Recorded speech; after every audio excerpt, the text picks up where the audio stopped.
PLD Projects presents Holy Snokes, a Star Wars podcast featuring PLD and Matty Gunner. May the Force be with you, always.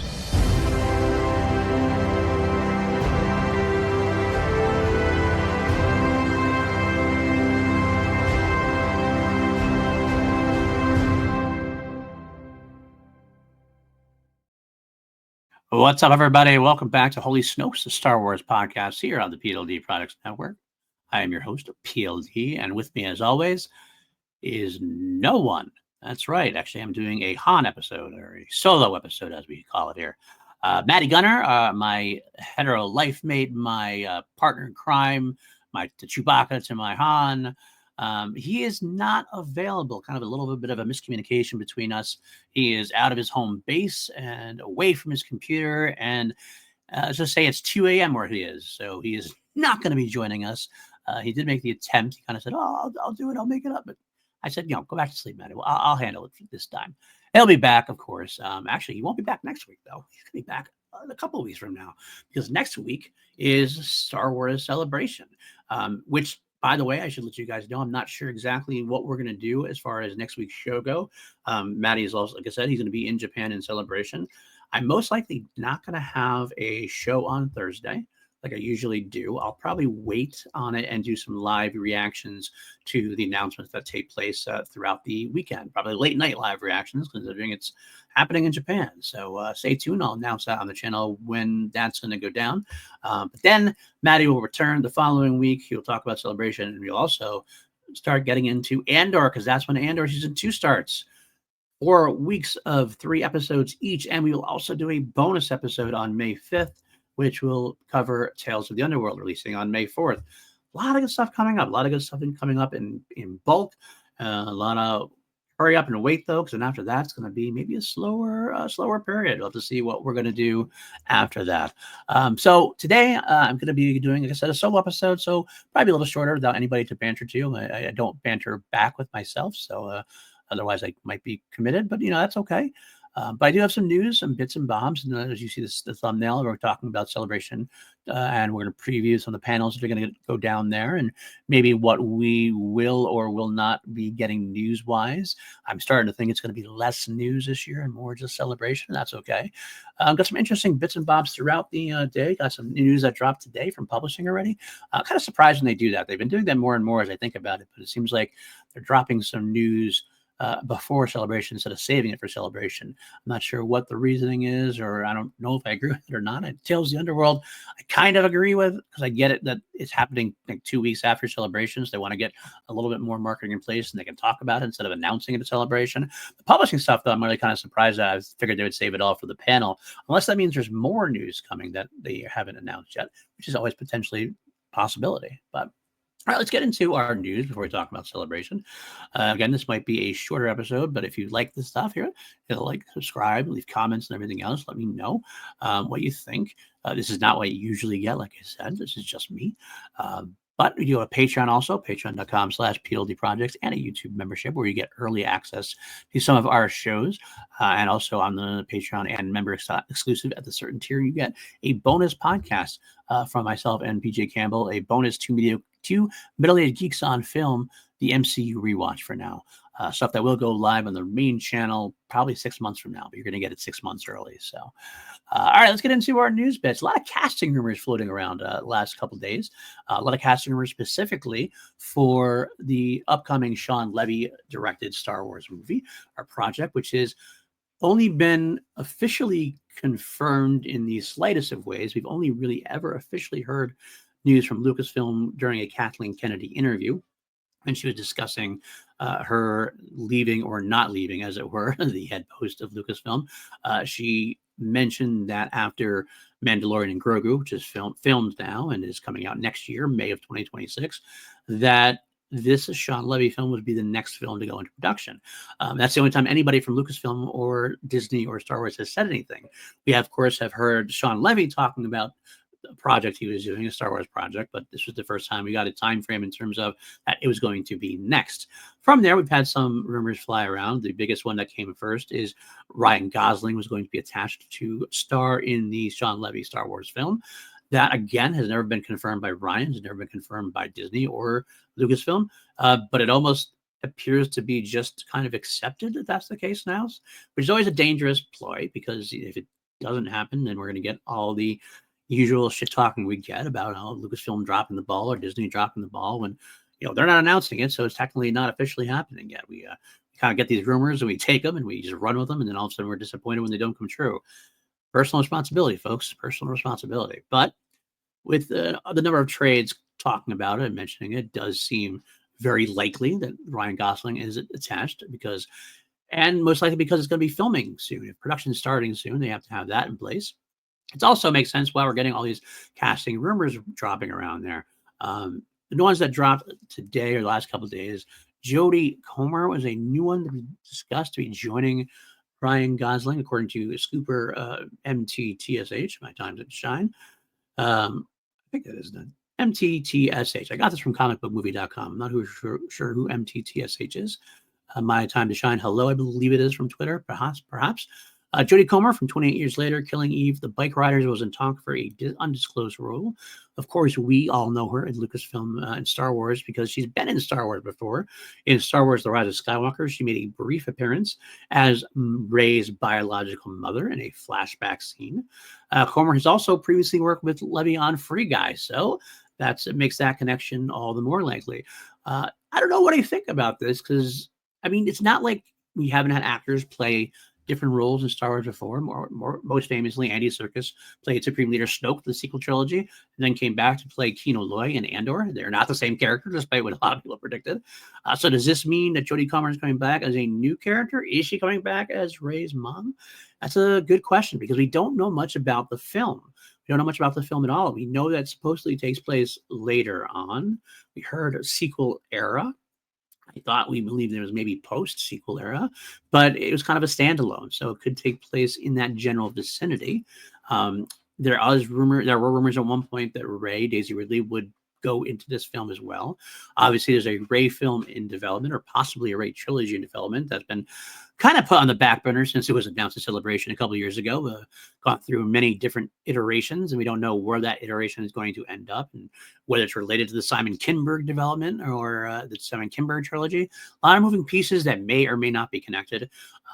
We do know that at one point there was consideration of a older Rey at one point was going to be attached to. That was the Damon Lindelof written tale, which kind of developed into the Rey movie potentially. There's also kind of maybe conflicting reports. Maybe that was supposed to be for the Sean Levy movie. Maybe it's going to be an older Rey and Sean Levy movie, or maybe that's changed now, and maybe we're going back a little bit timeline. Ryan Gosling playing the lead character potentially, and maybe they're going to be taking it back in time a little bit, and maybe Jodie Comer is coming back as Rey's mom. Maybe she's going to have an appearance in there, maybe to connect the overall galaxy a little bit. While it's going to be a standalone, it's still in the same playground, still in the same sandbox. So it makes sense to have that connection continue. Either way, we don't know. That's all we know, is that it's a rumor to happen.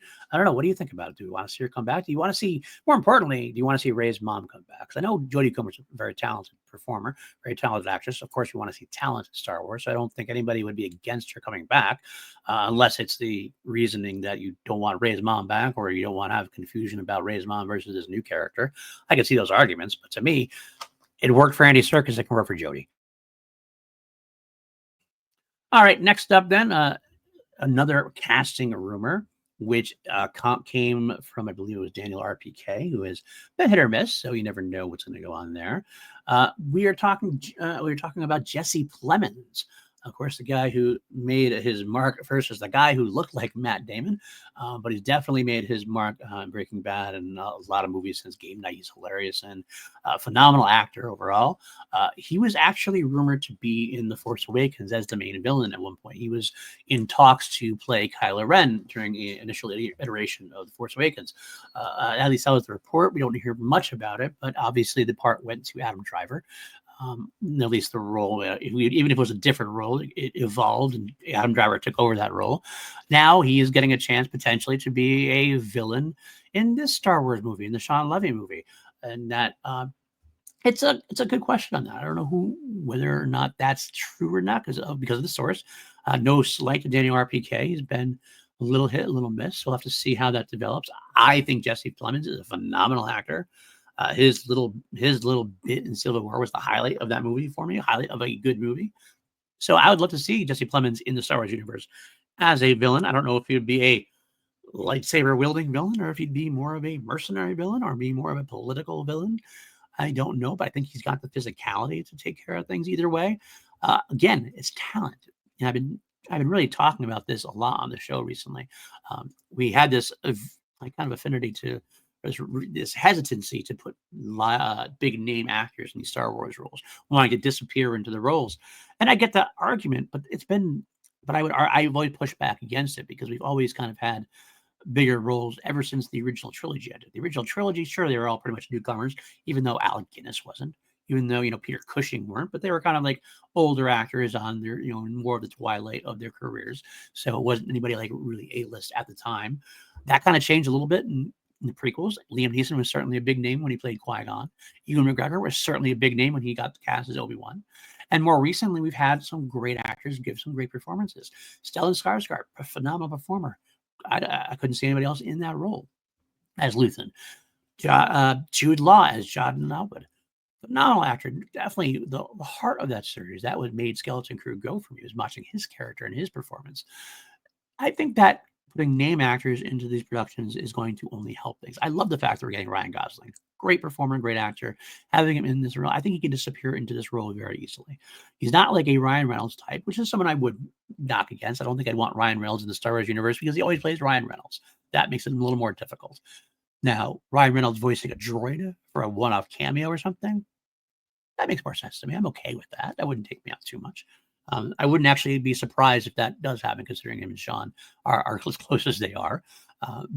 Hopefully, he's not a big role. That's all I care about. But most bigger name actors that are actually performers, and I think they can disappear into the role quite well. I think Jesse Plemons is one of those kind of actors I want to see do this kind of thing. So I'm excited about that. During that Jesse Plemons' article, also I had sourced that from Comic Book Movie News. It does say the movie will have a significantly smaller budget than the previous Disney era film and is a more contained story. Gosling's unnamed Lee is also said to be accompanied by a younger character who is a Jedi Padawan. Interesting, a Jedi Padawan. If that's the case, if that's true, does that maybe inform that we are post Rise of Skywalker with the Jedi Order having been rebuilt? Or does it indicate we're actually way back in time during Luke's era? Does Luke make an appearance in that way, some kind of de-aged version? I know that's a hot button topic. A lot of people don't want to see the de-aged anymore. A lot of people want to see someone recast potentially, but then they had problems with the Solo recast. So it doesn't seem you can win either way. I still think the only way you can really do Luke, Han, and Leia stories at this point and get away without too much controversy is to do it animated. But I've been excited about seeing them doing things, especially I loved seeing Luke at the end of Mandalorian. Having a significant role, that's a much bigger ball of wax to kind of like unwind here. But either way, it's interesting to see where the movie. That's what I'm most interested about is where is this movie going to take place, right? All right. Finally, the other bit of potential casting news, and I wish Maddie was here for this one. This is I gotta come right clean right from the beginning. This news is for me and Maddie, for lovers of this podcast. However, I don't want anyone to get over excited about this and overly hyped. I want you to set your expectations to a 0 level, a ground floor level, and then be excited if it does happen, because I think people are overlooking it or looking way too hard into this. On comicbookmovie.com, there was a interview that was done with Jim Cummings, the obviously known the voice of the one, the only, the person who is our mascot, the spirit of our show, Hondo Ohnaka. He had an interview when discussing King of Kings, and he said in that interview that, quote unquote, when asked about coming back to Hondo, the character of Hondo, he mentioned talking about Hondo, how he did the Galaxy's Run, the Smuggler's Run at Disney, and all that kind of thing. He talked about the history of the character and how much he loved it. He even went into the voice for a little bit, which is always fun. Yeah, he actually got a great quote from the vote. When talked about coming back, he initially said, yes, yes, absolutely. Well, speaking of coming back, knock on wood, we'll see what is in store for our friend Hondo Onaka. Uh, that part, typical actor speak, nothing big. It was the quote at the end of the conversation where he kind of brought it up unprompted, or rather slightly unprompted when talking about future projects. Comics did confirm, he said, quote, I did the facial recognition for Hondo Onaka for an upcoming project, so stay tuned for that. Well, that says something a lot more. That's a lot more definitive. So he has done work for Hondo Onaka. However, comic book movie news and a lot of the trade and a lot of people on social media are throwing it out there. They're saying that this has to be for Mandalorian and Grogu. Star Wars fans are disappointed when Hondo didn't show up in Skeleton Crew, though Andor Season 2 is another possibility. And they went on and on and on, and nobody that I've seen so far, nobody has brought up the fact that for Star Wars Outlaws, the video game that's been out for a bit now, has downloadable content coming out, and that downloadable content, the second chapter of it, was a Hondo Onaka story.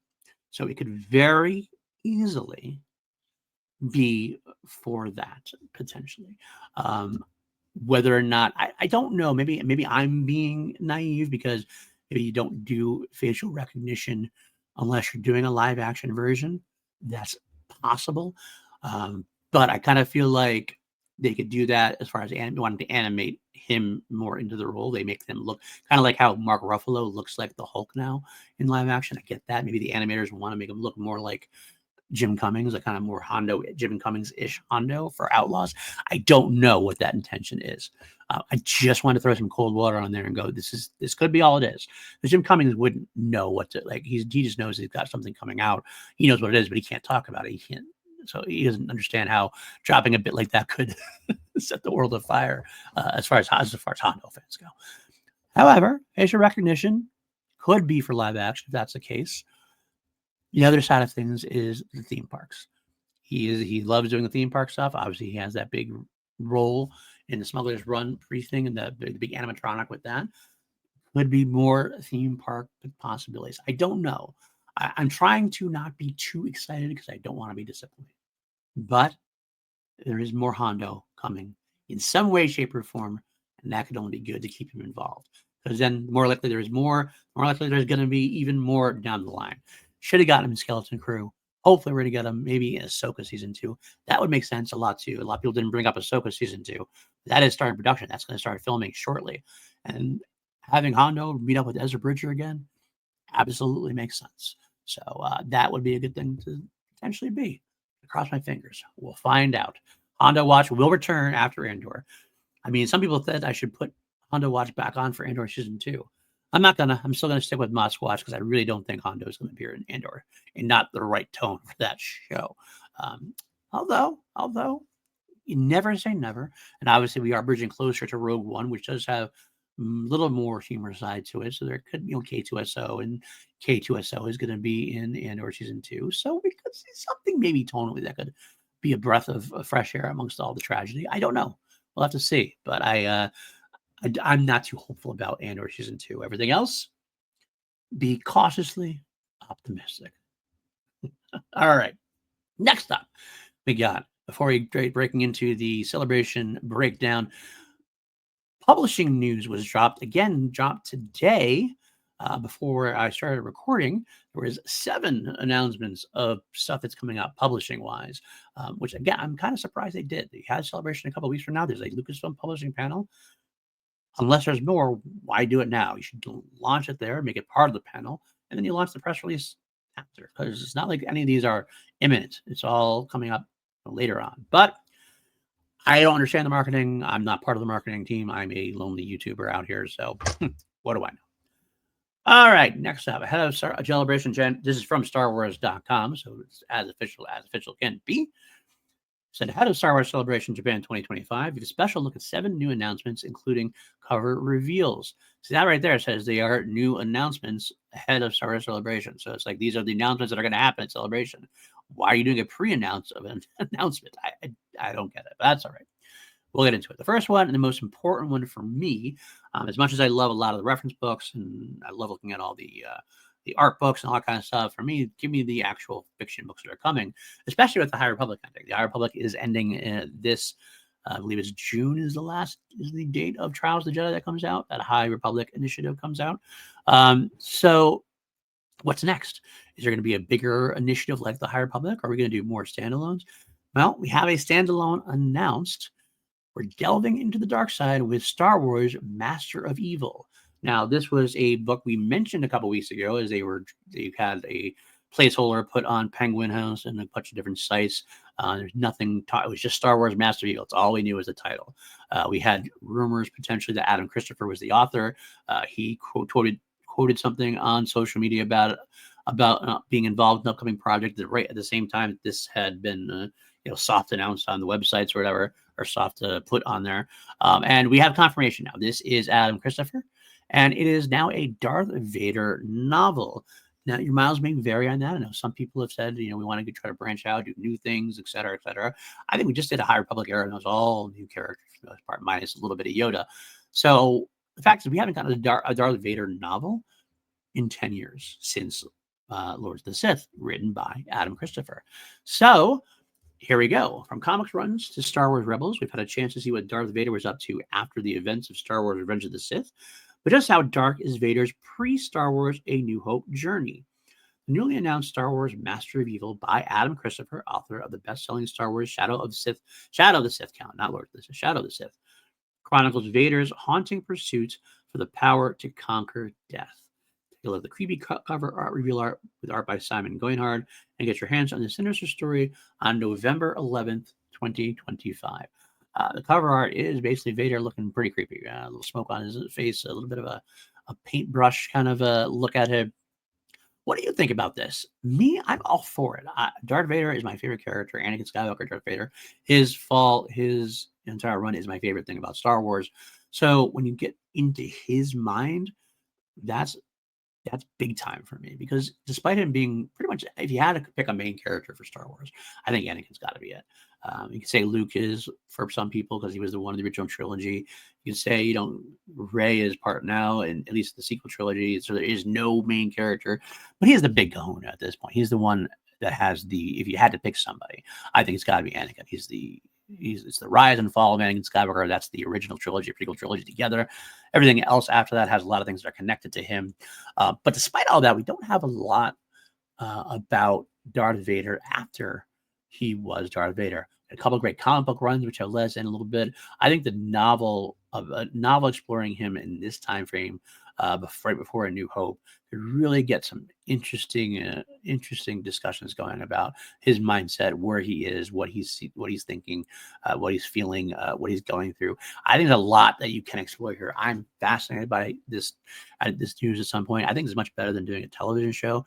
I think a TV show would be a cash grab, and it would be more, let's be cool and show Vader killing off a lot of Jedi that didn't get killed during Order 66. It doesn't appeal to me as a concept for a show. I don't mind seeing stuff like that. That's awesome. Seeing Vader in action. I love the Rogue One hallway sequence. That's awesome.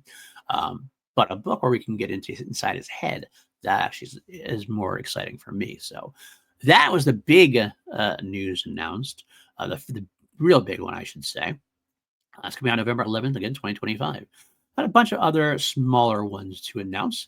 We have number 2, probably this one I'm secondly excited about, but one I'm not going to be able to get for quite a while because I'm sure this one's going to be quite expensive. Experience the lasting impact of incomparable visionary in Doug Chiang's cinematic legacy and the Star Wars legacy. This 2-volume, 800-page deluxe slipcase collection, 800-page deluxe slipcase collection, I want to say that again, celebrates Academy Award-winning artist and designer Doug Chiang, Lucasfilm's senior vice president and executive design director. And we have your first glimpse of the cover art. The art department for Star Wars: The Phantom Menace, reduction designer on The Mandalorian, Chiang's genius fingerprints are all over the visual language of Star Wars. And the special collection is out December 2nd, 2025, celebrating the galaxy and beyond. And if you look at the book from Abrams, it looks exactly like the Ralph McQuarrie one that had come out previously. Very expensive, but really worth diving into. That Ralph McQuarrie book was one of my favorite Star Wars art books out there. It showed so much in there. And Doug Chiang is probably, I don't want to, hopefully no one takes offense to this. He's kind of like the prequel era of Ralph McQuarrie. He is the guy who's been in charge of a lot of the design work of the prequels on up and through a lot of the Disney era as well. So I don't want to. Some people might be upset I put him on the same level as Ralph McQuarrie. I don't not necessarily saying that, but if anyone was to get this kind of collection from this era, Doug Chiang is definitely the guy to beat that guy. So I'm definitely going to try to find that at some point. I think that's going to be a wonderful coffee table book for Star Wars fans everywhere. Okay, a couple other ones. We got some silly ones. Get into the Halloween spirit early this year with the reveal of Star Wars. I find your lack of candy disturbing. All treats and no tricks, we promise. The fun greeting card in a book features some of our favorite characters in all their ghoulish glory, including this new fun cover, which is Vader with a lightsaber and a trick or treat Halloween Death Star like pumpkin for a trick or treat with full of candy. I don't know exactly what that is necessarily, since it's more definitely youth related. I probably won't be getting that one, but hey, your miles may vary. Maybe your kids would love it. Next up, get your first look at the art of the Star Wars The Acolyte. That cover's on StarWars.com now. Beautiful cover showcasing the Stranger and Stranger up over the top of the twins. Also, a lightsaber duel underneath. It's straight from the High Republic. Art enthusiasts will get their best look yet at the Disney Plus series, The Acolyte. It's a wonderful new addition to the popular The Art of collection. Written by Kristen Baver with a forward by showrunner and creator Leslie Headland. Fans of May, Osha, and Oh Yes, The Stranger should get their hands on The Art of Star Wars, The Acolyte, starting October 7th, 2025. Of course, Acolyte, very polarizing show that's obviously been discussed to death in all Star Wars podcasts. But the art of it is phenomenal. I think the art of books are some of my favorite ones as well. I love looking into the production designs and the pre-casting looks at things, what things were potentially going to do and what was changed. And the Acolyte looked beautiful. They can say anything you want about the story. I think a lot of the Acolyte looked beautiful. So I can't wait to take a look at that as well. StarWars.com also includes some of the ins and outs of the next book, which is the Acolyte Visual Guide. Lucasfilm creative executive Pablo Hidalgo drawing fans to the twilight years of the High Republic in a stunning The Acolyte Visual Guide, complete with all the characters, creatures, vehicles, technology, and locations fans saw on screen. Take your first look inside the new companion, available in the UK in June 5th and the US in June 17th of 2025. Visual guides are always fun. This is where all the canon junkies get to come and explore, to learn all these ins and outs for trivia, basically. Every piece of like clothing and weapon and anything that basically is in the show, they give a history for, or a some reason why it exists, or some connectivity or something. So, and Pablo Hidalgo is always a wonderful Star Wars source. So I think it's great that he's still doing these, and it's going to be fun to watch, to see what's going on there. All right, next up, Star Wars The Blueprints by J.W. Rinsler and Pablo Hidalgo. These are very cool looking. These are one of those location books and cross section books. Select your favorite ships, weapons, and tech with the first look inside the updated edition of Star Wars The Blueprints. The newest edition of Star Wars The Blueprints, also by Pablo Hidalgo, pulls straight from the Lucasfilm archives, celebrating the artists and designers responsible for some of the most recognizable vehicles and technology ever put to screen. That's available on October 2nd in the UK and October 7th in the US. Next up, the final one we're going to mention today, and I'm wondering again if this is going to be the final one we get for Lucasfilm Publishing at Celebration, but we'll find out. A newly updated edition of Star Wars Women of the Galaxy celebrates new characters, including the Women of Andor, Omega from Star Wars The Bad Batch, Peli Motto from The Mandalorian, Avar Kriss from The High Republic, and Shin Hati of Ahsoka fame, with dazzling artwork for each entry. Add to your collection starting April 29th, 2025, so right after Celebration. So, all righty there. I believe that is all the news that's fit to print and to talk about. Let's now break into Celebration and the Japan 2025 panel schedule that was dropped on StarWars.com. And these are the big events, and what do we think is going to happen? What's not going to happen? We do have the unfortunate news that had dropped relating to Celebration that Oscar Isaac had to cancel his appearance, which is sad for some people, and most people, I'm sure. I know a lot of people that predicted that maybe something big was going to come out because Oscar Isaac was actually going to be at Celebration, and that was going to be an announcement. I guess not. So we were always saying that he's going to be filming for Doomsday, the Avengers movie, which is starting production soon, but I don't know if that's the case. He was not one of the chairs, so I don't know if that's the case or not. Interesting to see what's going to develop there. But sad that he's not going to be there for people. All right, let's go into the big event celebration, the Galaxy and Twin Sun stage, Friday, April 18th at 10 a.m. Japan time. The Mandalorian and Grogu live on the celebration stage. Join Jon Favreau, Dave Filoni, and special guests for a sneak peek at what's to come for The Mandalorian and Grogu on their biggest adventure yet, this time on the big screen and in theaters in 2026. This is one of the big panels for sure. I mean, I'm going to get this right out of the way. This is one of the big panels, absolutely. John, Dave, and special guests. I would assume we're going to get Pedro Pascal there, perhaps. We're going to get potentially some of the other cast members as well. Sneak peek. This is where we're going to get our first teaser for The Mandalorian and Grogu. Whether it's public or not is something I don't know. It might be con exclusive.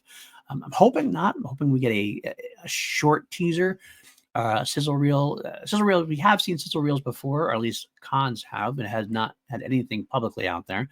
Some leaked footage and some phone recordings I've gotten out there about this from the sizzle reel. But this is hopefully going to be the first time we get a year from us. It's about a year in advance. It makes sense to get the people to start talking about it. That, of course, would mean like, a 10 to 30 second kind of just quick blurb. So I wouldn't expect anything big, not a full trailer at all.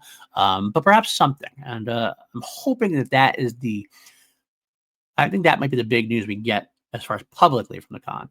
Let's get that teaser to come out. But maybe not. It might be a convention exclusive, and we'll have to say about that. But it should be a cool panel. We don't have a lot of information. We have a lot of rumors, not much confirmed. Filming is done, and it's impressive that we haven't had many leaks to it. I mean, we know Sigourney Weaver is in it. That's been confirmed. She's actually commented on it. We've heard about Jeremy Allen White voicing Rada. A lot of stuff out there, a lot of rumors out there, but not much is known. And this will be our first time getting a look at something going on. Hopefully, we get to stream it, and at least it comes out, even if it's out without the con exclusive teaser. I'm hoping to get something we get to see. But we're going to find out. I'm excited about this panel. This should be one of the good ones. Okay, next up, the Hasbro Star Wars panel. This is for all you collectors out there. Word on the holonet is there may be a few surprises there. It's not something that excites me very often. I would not go to this panel. I'm not a collector. Like I never really was much of a collector, to be honest with you. But I know a lot of people are looking forward to that panel for sure. There's a Lucasfilm Publishing Manga Mania panel at noon on that day. A deep dive into the past, present, and future manga stories from a galaxy far, far away with authors and artists from around the world, featuring all new announcements and reveals. That's something we're getting announcements for. We haven't seen anything come from that. I know the Edge of Balance has been greatly received in the High Republic era. Something I don't know if it's going to connect to that, or if they're going to do something more with that. Perhaps it's kind of weird because we have the High Republic Initiative ending, and that's the main storyline of the Nihil and Markian Row and the Jedi at that time. It doesn't mean that we have to end all tales of the High Republic. We can still have High Republic era novels, including some of our favorite characters. They would just be more specifically one-off shots or trilogies or whatever. Perhaps the manga will continue in the High Republic era after the High Republic Initiative has come and gone. Next up, we have a couple of, I'm not going to talk about the filming or the screenings of previously released stuff. I'm not going to talk about that at all. Light and Magic, a 1 and 2 at live at Celebration stage. For deep dive into Light and Magic, the critically acclaimed documentary series chronicling the legendary journey of industrial light and magic, which has a new season coming out. That could be very cool. Lucasfilm Publishing, Stories from a Galaxy Far, Far Away. From live in the Galaxy stage at 2 o'clock. Join us in Japan for the latest publishing news from the prequel trilogy to the sequel trilogy and beyond, including news from the grand finale of the High Republic with Adam Christopher. That's where the Jedi, the Dark Lord Master of Book, the Master of Evil, is coming to play. Tessa Gradden, Mark Guggenheim, Lydia Kang, Ethan Sachs, Phil Szostak, Alyssa Wong, and Marvel's C.B. Cebulski. That's going to be a lot, hopefully a big stuff. Get some comics there. Marvel's going to be there as well. They're going to hit on the High Republic closing finale. I'm kind of hoping that the big news we get from this, the one I'm really hoping for beyond Master of Evil, maybe you put Master of Evil out because it might get overwhelmed by another announcement, that other announcement being more of a, what is the next, if there is one, full-on initiative. The High Republic era had novels, they had adult novels, junior novels, young reader novels, and comic books. Are we going to have something like that again now that the High Republic is ending? Are we going to go back to the Old Republic, back to at the dawn of the Jedi era? Are we going to do something like that far in the future, Legacy era, Legacy of the Jedi area kind of thing, perhaps in between. I don't know. There's a lot of potential for that. I did love the idea of having that interconnected story that, like, you could read just the adult novels and get the basic story. You could read the comics and get the story, but they did have some cool kind of connectivity. I wanted to read the whole thing. I did. I'm in the process of doing so. I'm not caught up yet, but I'm hoping that that is the big announcement myself. If it's not, which I'm not, I'm thinking it's about 50-50 on that. I think it's something they like doing, but it might be, they might not want to commit to something so big. I could feel that maybe what they're going to do is just kind of give us an announcement of what's going to bridge the gap between now and say 2027. Because 2027 celebration might be a huge celebration. Obviously, 50 years of Star Wars. They might want to do a lot of things. Maybe a big production will come then. I don't know. We're going to find out. Next up, telling stories across cultures, Star Wars in Japan. This is kind of a cool, specifically Japan-centered. There's a couple of panels there that are definitely connecting Star Wars with Japan and in their home country, which makes sense. Talking basically about Japanese storytelling and how Star Wars has kind of inverse into that as well. My big panel that I'm looking forward to on Friday, this is the big one for me, Lucasfilm Animation's 20th anniversary. An hour-long panel on Celebration stage and streamed to the Galaxy stage.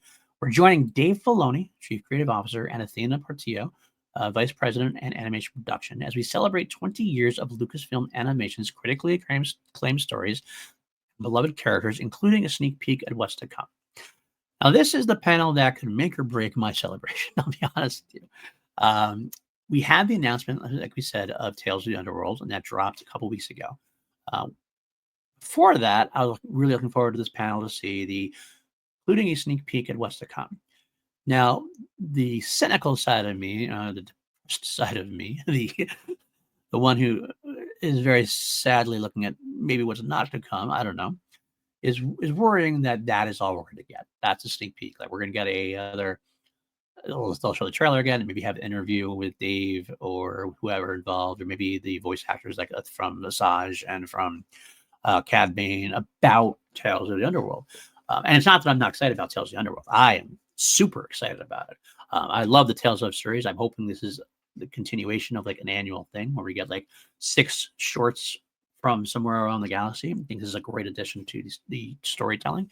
However, I'm just worried that's the only thing announced. We've been looking forward to this potential new series since the Bad Batch ended. We've been waiting for a new long-term series, not just the shorts, like a full-on series. And that's been hopefully in development by now. It should be already. We know Lucasfilm had been hiring animators, and I gotta think it was more than just for Tales of the Underworld. However, with the idea being that everybody, well, not everybody, but me and many people really thought that the Asajj Ventress story was going to be the next actual series. That was going to be the next series. And if they're doing her story in Tales of the Underworld, does that negate?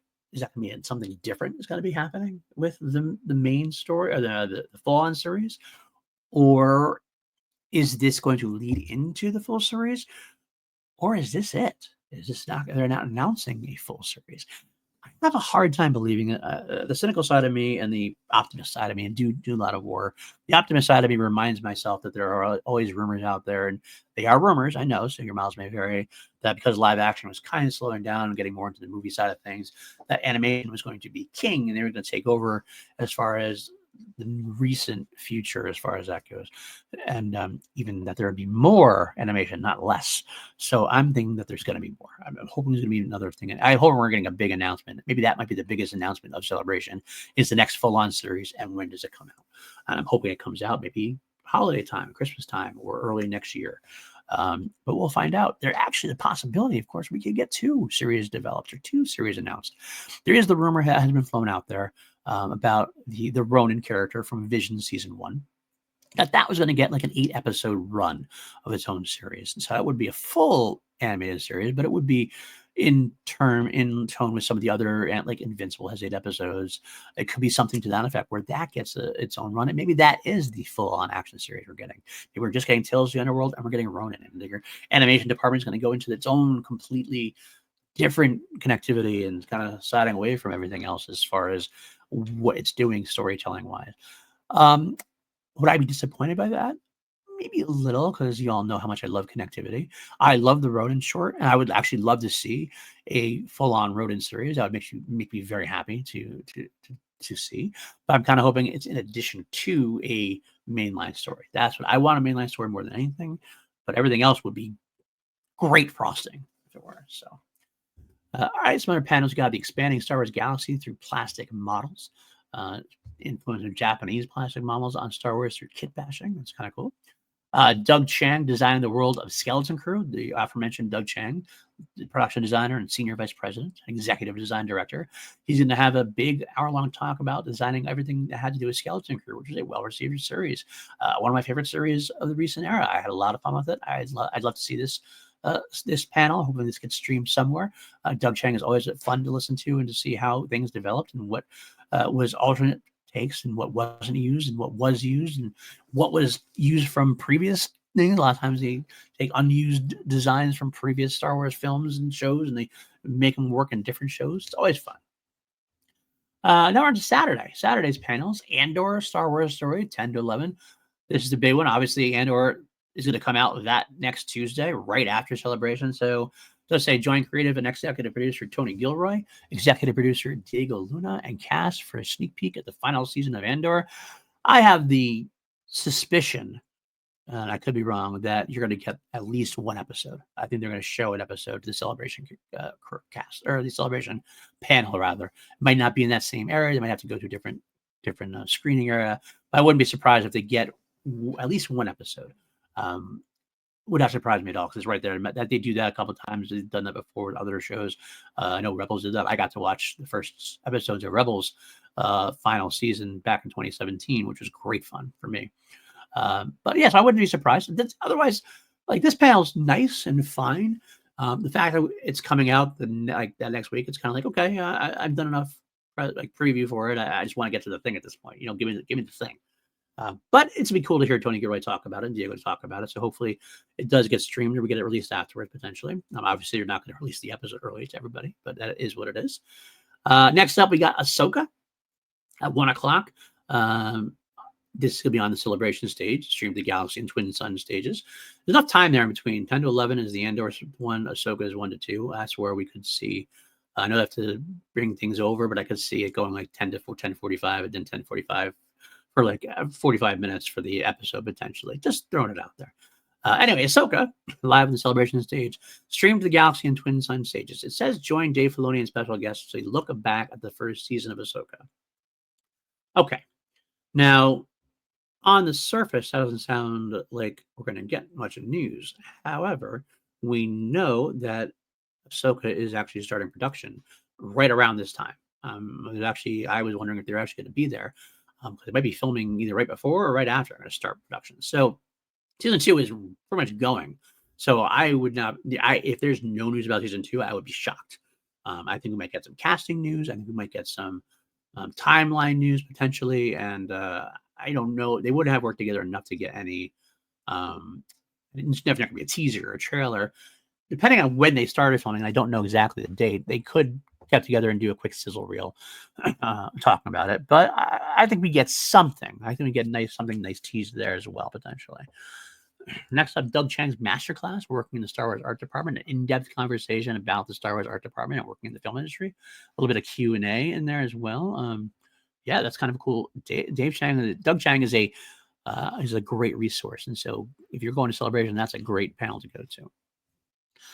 Stars of Star Wars on the Galaxy stage. Vanessa Marshall hosted a conversation with Matt Nicholson, Manny Jacinto, and Sam Witwer. That's going to be a fun crew. Sam Witwer always has great stuff to talk about when it comes to Star Wars. Manny Jacinto, as the Stranger, has a lot of great interviews. I'd love to see more about him and his time on the Acolyte. Mads is there. How can you not like Matt Nicholson, who is one of those guys you want to have a beer with? Some more screenings. Bit Reactor developer panel featuring Respawn Entertainment and Lucasfilm Games. This is the Bit Reactor game that has been announced, and they've talked about it. This is going to be a first look at that game. So imagine my very there. Cosplay Showcase. All right, Sunday, April 20th. I'm skipping over some of the not like the Cosplay Showcase, some of the less actual panels and more just fun times to have for the panel, for the Celebration guests. All right, first look, Star Wars Visions Volume 3. this could be a big panel. This could be, I mean, it's one of the big reasons they're in Japan, I think, and they're going to really hit Visions as the connectivity to obviously anime. And Volume 3 is returning to Japan, Japanese animation, so just being the worldwide that Season 2 was. This says celebrate the first 2 volumes of Star Wars Visions and the animated anthology's anticipated return to anime. Hear from new and returning studios as they share a sneak peek of their Volume 3 shorts. So I bet we're going to get a trailer here too as well. And I think this trailer will go public because it is set to go out. Visions is supposed to be coming in the end of summer, I believe. So we're going to get Visions Season 3 this year. I wouldn't be surprised if we get some footage from that. And I'm excited about that because Visions has always been kind of a fun anthology series, getting all sorts of different kind of stylized looks at an animated Star Wars universe. Is expanding out. Like I said, the rumored Ronin and conversation, that might be where we hear this. Or maybe the Ronin episodes will be talked about here. Maybe that's going to be Star Wars Vision Season 4 is going to be the Ronin shot. Maybe that could be what's announced here. I don't know. A lot of different possibilities there. It's definitely one to keep an eye on. I'm excited to see this one. All right, got Building the Galaxy with Walt Disney Imagineering. Walt Disney Imagineering has an intimate discussion on how Star Wars comes to life at the Disney experiences around the world. That could be the stuff I was talking about with Jim Cummings, the Galaxy's Edge, and more Hondo and Naka there. That's where the Hondo watch could come into play for sure.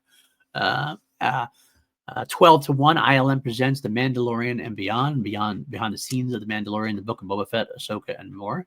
Get to see step behind the scenes of those shows and more as we explore how ILM captured the nostalgic charm and enduring appeal of the original Star Wars films while pushing the boundaries of modern visual effects. Always kind of a cool panel to see. One of the ones I'd like to stream eventually as well. On the Twin Sun stage, the Fett family, Tamira Morrison and Daniel Logan, get to discuss their adventures portraying the iconic bounty hunter Jango and Boba Fett.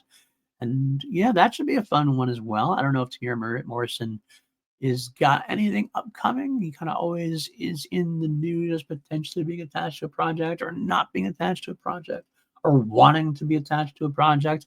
Be interesting to see these two have a conversation. I don't think we'll get any news there. I think it'll just be fun conversation for sure, though. 1 to 2 o'clock on Sunday, the heroic sidekicks of Star Wars, Anthony Daniels, Ahmed Best, and Alan Tudyk. C-3PO, Jar Jar, and K2SO take the stage for a behind-the-scenes look at their performances as the heroic sidekicks of the galaxy far, far away.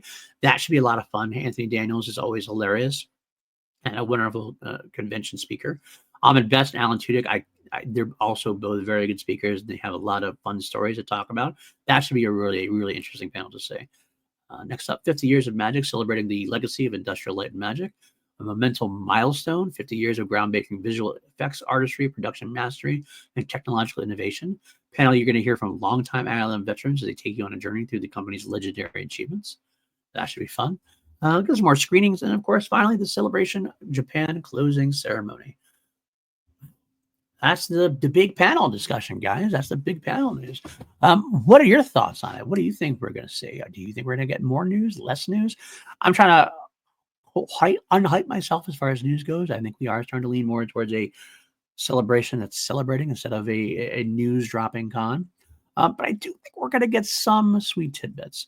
Like I said, I think we do get a teaser for Mandalorian and Grogu. I think we do get a teaser or a trailer for Star Wars Visions. We might get some bits and bobs from Ahsoka Season 2. And I'm hoping for the announcement of both the full-on animation series or 2 animation series that are in development essentially. And also I'm hoping to get some kind of big publishing initiative discussions. Not as far as when am I going to rate those as part of the possibility. Mandalorian and Grogu teaser, the odds on are that I think there's a 75% chance that there's a sizzle reel or teaser of some kind. Actually, I would say there's a 95% chance of something at the convention itself. As far as whether it's public goes, I'm going to say 50-50 on whether we get to see it or not. Hoping it's on the upper side of that. Let's see, what else did I say? The Visions trailer, I think that's a 90. Well, they already said they're going to show footage of the shorts. Whether we get an actual trailer, I think we probably will. And I think that's 95% again at the con. Whether we get it publicly, I think it's about 75% chance that it comes out publicly near the con, whether not be immediately. It might take a couple of days or something to that effect. Ahsoka bits and bobs, I'm going to say 25%. Anything footage or production design stuff. No footage, probably maybe a cast saying hi on maybe something like on the set saying hi, that kind of thing. Maybe get some Dave doodles, as he likes to do, those production design kind of doodles. We can get that.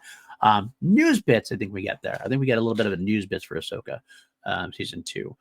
Animation wise, I think I'm still confident and hopeful, and I'm going to say 75% we get our announcement for a Star Wars series, a new series beyond Tales of the Underworld. I think there's a 25 to 30% chance about a Ronin series announcement. Not as high as far as it's going to happen. If it happens, we'll have to see there as far as that goes. Publishing wise, like I said before, I think it's probably 25% chance of a big initiative being announced. More that we're going to get some bits and bobs, and it's going to be a bridge year until we get a new big initiative, which would probably start again in maybe 2027. Maybe we might get an announcement about it, and that it isn't going to start until 2027. Maybe that's the idea. We'll find out. So, all right, that's going to do it for us today, folks. That's the end of the show. Thank you so much for sticking through with me and only me solo. Again, that like, hit that subscribe, all that jazz, like I said before, and stay tuned for the channel. Hit the notification bell and all those kind of things, and you can know when I'm gonna have my next video up. As far as Holy Snokes goes, I have a lot of other stuff I do. Review, I go do a podcast about V, the 1980 sci-fi classic. Also the 2009 reboot, which is not as classic, but I'm a completist, so I'm going through it. I have my 2 middle-aged geeks on film with PJ Campbell. Wonderful time we have. We are going through the Superman films right now. We are going to be doing Superman 3 next week. We're also doing on Patreon exclusive to the MCU rewatch. We just recorded our Thor episode, and that's going to take a little bit of a pause as we get into Doctor Who. The big blue box is going to return for the 8-episode run that's going to start on Saturday. Our show will be on the Mondays after that. We will drop those. That should be a lot of fun. PJ and I love talking about Doctor Who. Yeah, you can find me at Paul_Januzio on Blue Sky. And I think that should do it. Yeah, and I'll see you next time here. Holy Snokes.